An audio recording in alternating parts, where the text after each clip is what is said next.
I went ahead and everybody should have clay. And I went ahead and I passed out, if you didn't get one, you should have the popsicle sticks that I pre-cut for you. One with a pointy tip, and then one with a flat tip that you're going to be using for today's activity. And make sure you have your water and your slip ready. So first thing we're going to do is we're going to make our base for the whistle. And remember that your base can be any shape. So it could be a circle shape, it could be an oval or a square. I'll set those to the side. Or it could be more of an almond shape. You know, you're choosing based on your design. You'll be able to change and alter your ocarina to your desire. So, and remember, if you want to build it more than one chamber to make sure that it's hollow, just like we did in first semester with ceramics sculpting 1, making sure that second piece, if you're going to add multiple chambers, has a clear pathway to avoid any trapped air. So remember the example I showed you from a previous semester where they built a second chamber and they did a great job of making sure it was hollow all the way through, but they forgot to create that opening when they attached those pieces. Okay? So if everybody wants to start and get your clay, and you're going to want to take a little bit of your clay, I'd say like just a little bit like this to make your mouthpiece. We're going to set that aside for your mouthpiece. And you want to take the rest of your clay and quickly wedge it together.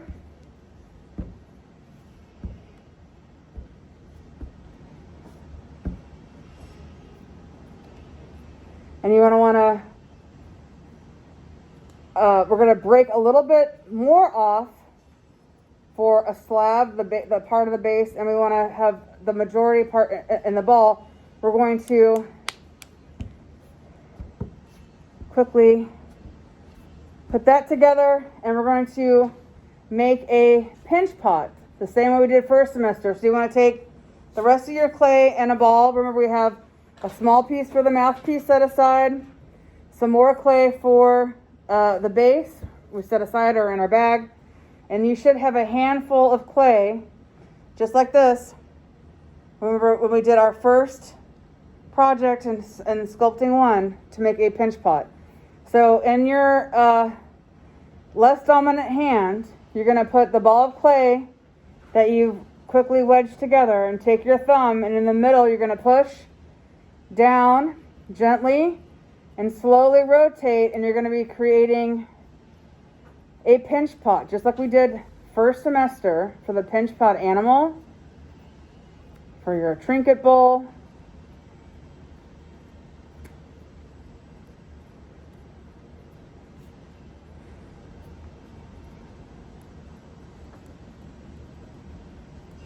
And you can add sculptural pieces to the base. So everybody should be making the base of your whistle first. Right now we're making the chamber that is going to make the sound. And you're going to be able to sculpt and add to it. Like if you guys look at Lexus right now, she did the base, what we're doing right now, last week. And now she's adding more of the sculptural elements to her piece. So remember, when you're making your pinch pot, you want to be gentle and make sure that you're working from the base, the bottom of the base, and gently moving up and finding any areas that you might see that are raised or thicker and gently pushing those down so they're even. And you want to make sure that you're working all the way up. And the thickness should not be any larger than your finger, if you recall. So we want to achieve that even thickness all the way around on our pinch pot. If you want to change the size of your pinch pot, remember you could take your needle tool and carve it out and make it smaller. If you wanted to make it a square, or remember like the eye shape or the almond shape, You know, depending on whatever your idea was, I'm going to go ahead and do like an almond shape. I don't want a perfect circle. And you can even take your pinch pot like I showed you last semester and you can tap. We want to make sure that if you do change that shape, you want it to be flat on the bottom so that it will fit securely to the slab that you're going to create. And so if you do tap it, you want to come back in and make sure you trim that extra clay off with your needle tool.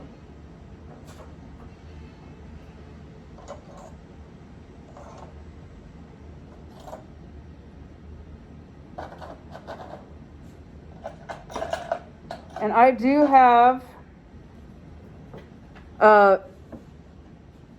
a special tool that you can use to carve the holes for your ocarina. So with your needle tool, we're gonna trim that extra clay. So I want it to be even all the way around. I can use that, put that in reserve. I can take my finger and make sure that that's all even. So I want to make sure that it's even all the way through. So I have my pinch pot, the base, and then I'm going to take the extra clay that I have made, and now you're going to make a flat slab. So Israel, you have to do it this way or the whistle won't work. Because if you just make an open pot, oh, you got, okay, yeah, just make sure it's all even. Try and make sure that all the way around it's the same thickness. And then with the other clay, you can do it like a tortilla, or you can throw it down on the table, and you want to start making a slab. And we don't want to go too thin with our slab. You want to make sure your slab is the same thickness as your finger, just like we did before. And I'm going to actually make my my whistle a little bit smaller because I feel like this is a little bit too big. So I'm going to make that adjustment.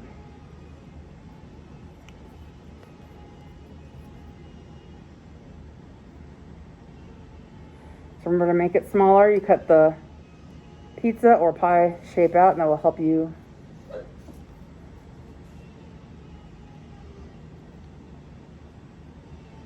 And you can keep doing that if you need to.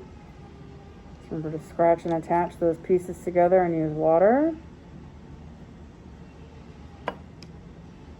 Or your slip. And then blend those pieces together.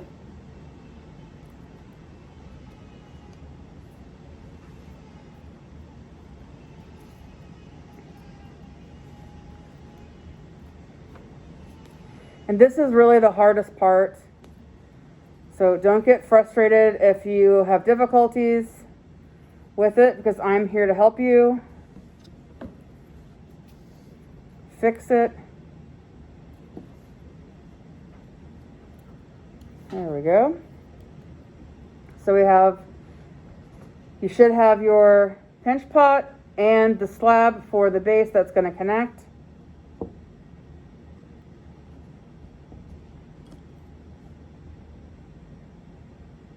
Make it a little bit smaller.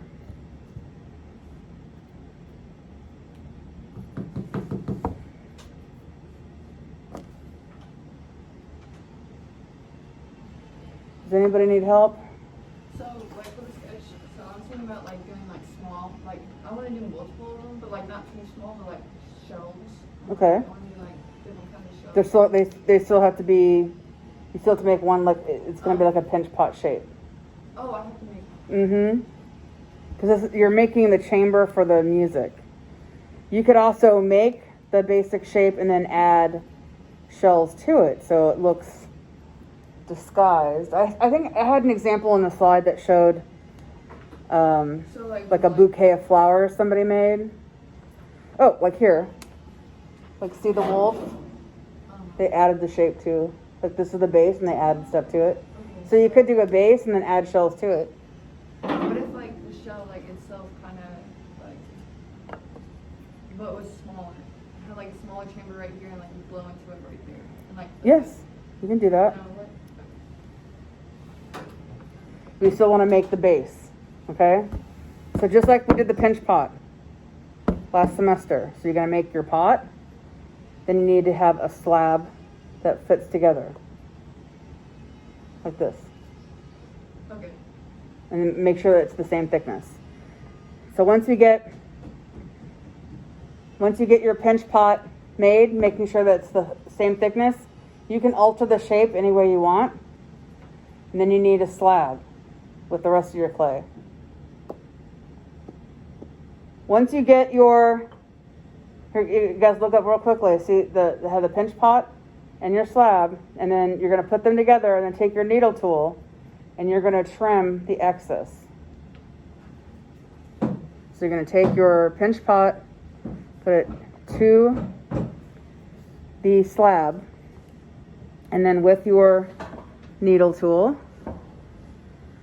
you're going to trim the excess around the pot. So use gently with your needle tool, gently sketch and trim that edge.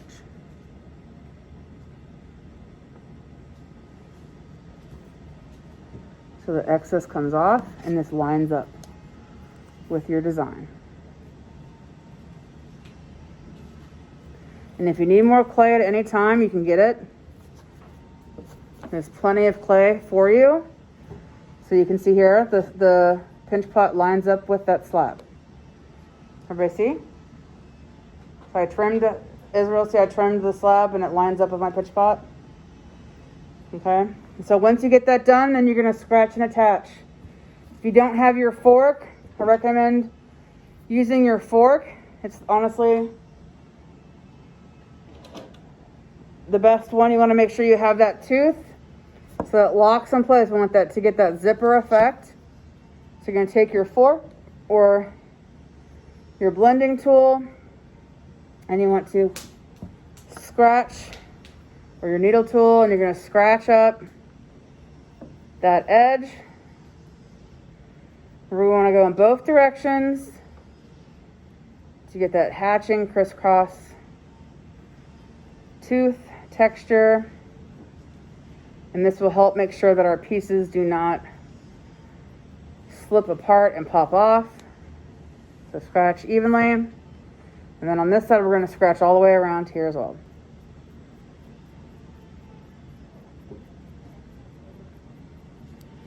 And I think some of you last semester, rushed a little bit on this part. So it's really important that you take the time to get that tooth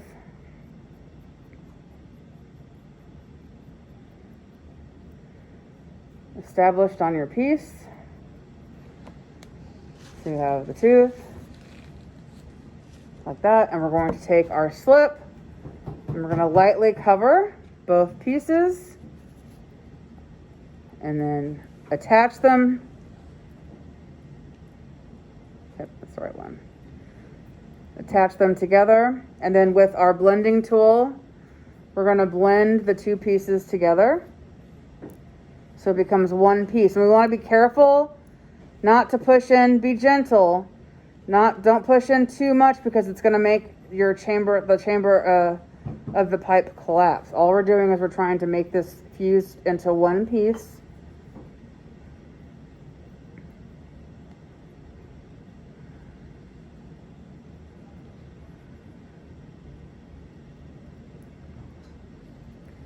I'm going to go all the way around. And don't get frustrated, it happens every year. So this is the most difficult part. But once you get a hang of it, it's really easy.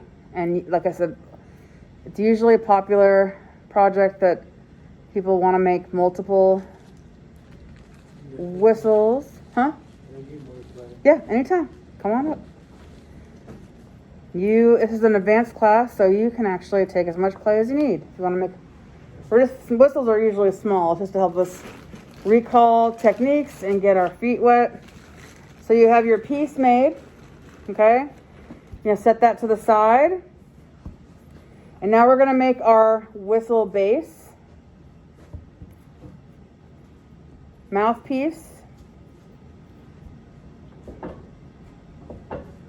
And I'll wait a little bit.